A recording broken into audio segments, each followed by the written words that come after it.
Guys, so karon maglantaw mi atong mga kape nga amo ang natanom dati or gipatanom dati kay wa na may kwarta.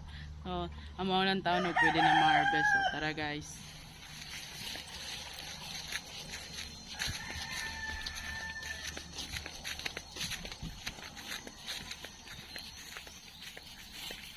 So kani guys, mga naara siguro ni sa unang kapunuan.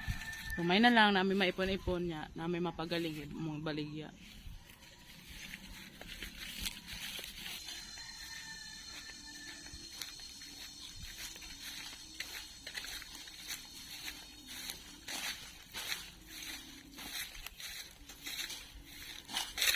Kani guys, punuan sa kapig hapon ni guys, pero wala pa siya yung mga kani.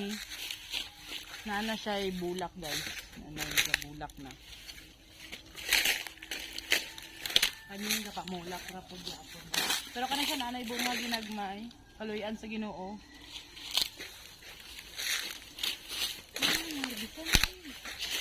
So, Bago lang. Mama. Mauni siyang kape, punuan sa kape sa duwa tulo. Nailima ka punuan sa kape guys nga nagabunga na o kapila na siya na harbisan. So kanina ay nabilin nga mga hilaw pa. Hindi pa siya pwede harbison. Kaya iyahang mama naka-harvest na dahil ganyan. Ay, napay nabilin. Hindi na. Kani o. Hinog. Bedre. So mga na guys. Kani.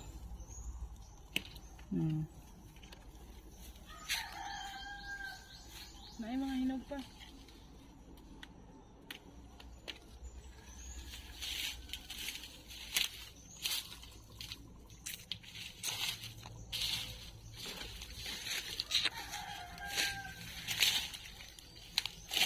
So kani yan ni hilaw pa.